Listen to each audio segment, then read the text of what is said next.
A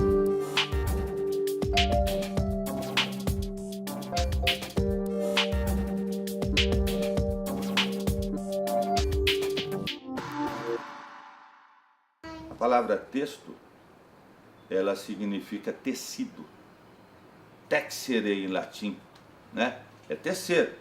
Texto é tecido. É do particípio passado do verbo tecere. Então é um conjunto de frases tecidas entre si para criar um significado único, para criar um significado uniforme, para criar uma unidade de sentido. O professor Francisco Savioli, mais conhecido como Professor Platão, dá aula de português há 40 anos. Pedimos a ajuda dele para entender como se dá o processo de compreensão de texto. As competências para interpretar um texto são muito complexas e, eu diria, inumeráveis.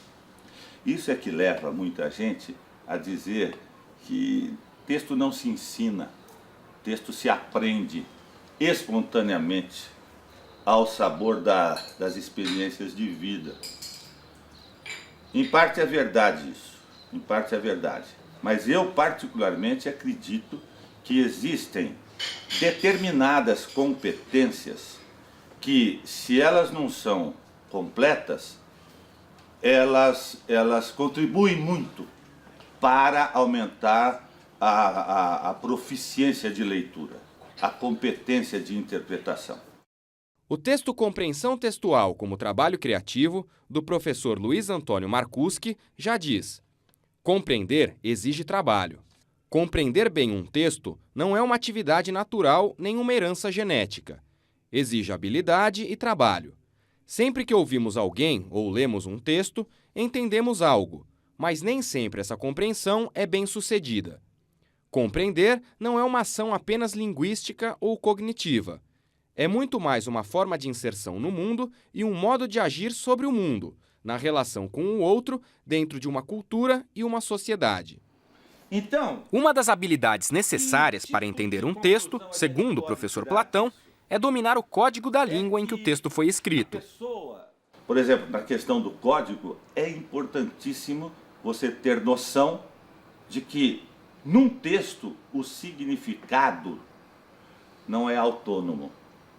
Isso que é dito assim pode ser exemplificado e o menino pode entender bem que quando ele lê um texto, ele não pode pegar a frase, tirar do texto e imaginar o sentido que ela pode ter fora do contexto, porque é o contexto que define o sentido. É um modo de recontar o Chapeuzinho Vermelho. Para a professora Norma Ferreira, da Faculdade de Educação da Unicamp, as experiências de vida de cada um ampliam os sentidos produzidos por um texto.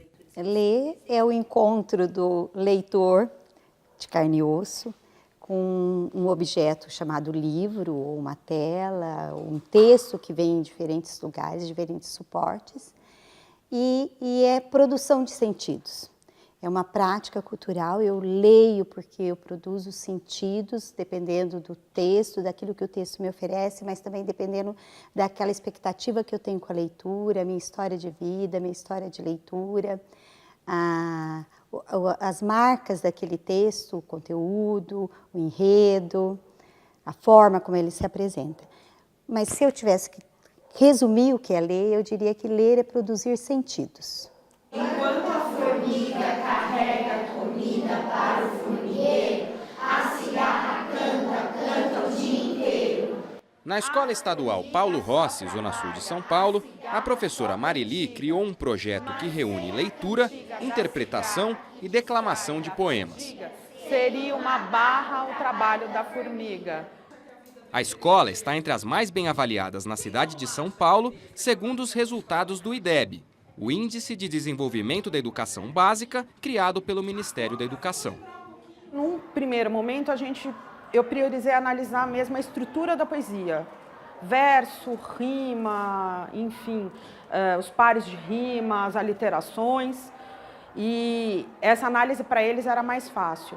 Quando a gente entrava na análise do conteúdo, aí eles tinham um pouco mais de dificuldade, mas a partir da terceira poesia isso já ficou mais fácil, eles acabavam analisando as poesias com maior facilidade, enfim, não teve problema. E isso estimulou a leitura, porque eles me pediam livros de poesia depois. Eu sou feita de madeira, matéria morta, mas é uma coisa no mundo mais viva do que uma porta. Eu abro devagarinho. Eu passar menininho. Qual o poema que você mais gostou, Luana? Castigo. Castigo?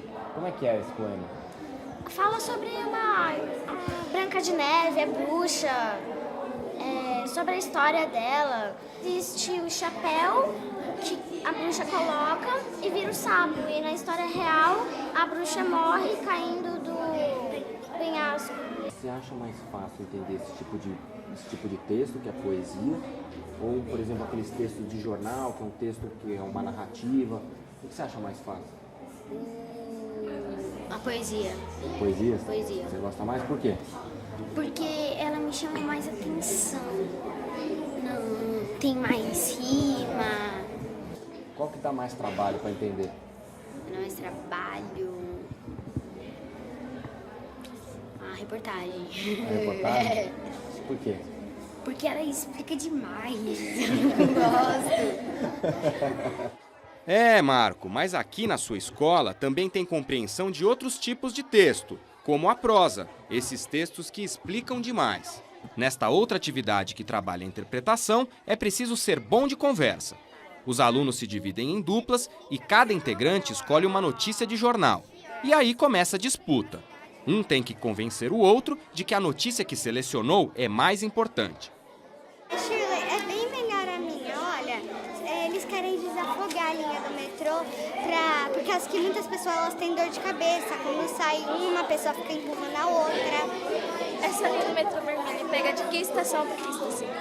Corinthians, Itaquera, Palmeiras, Barra Funda.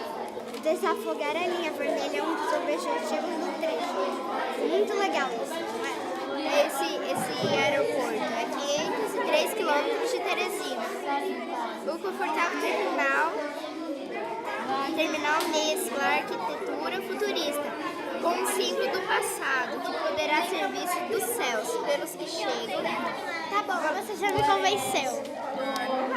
É um absurdo gastar 20 milhões em um aeroporto que vale 25 e não existe. Não, gastar foi ao contrário. Aeroporto de 20 milhões em Piauí já gastou 25 milhões e ainda não existe. Eu acho que nesse caso é mais difícil porque eu trabalho tipo argumentativo, que é a persuasão. E nem sempre na idade deles eles conseguem ser persuasivos. Então é um pouquinho mais difícil de trabalhar, mas a gente está fazendo roda de jornal, eles têm que convencer uns aos outros de que a notícia deles é a mais legal e isso é mais difícil. Para convencer, talvez seja necessário antes inferir. A inferência foi outro conceito que a professora Norma Ferreira citou. Trata-se de mais uma competência importante no processo de compreender textos. Inferir é uma habilidade mais complexa. Por quê? Porque além de você identificar, você tem que relacionar, levantar hipótese, exige uma determinada leitura, mais onde você checa, onde você compara aquilo que você lê e produz o sentido, né, para aquilo que você lê. Então, a inferência normalmente tem sido mais difícil e tem sido menos trabalhada, porque significa uma prática de leitura onde eu volto ao texto, onde eu me pergunto para o texto e etc.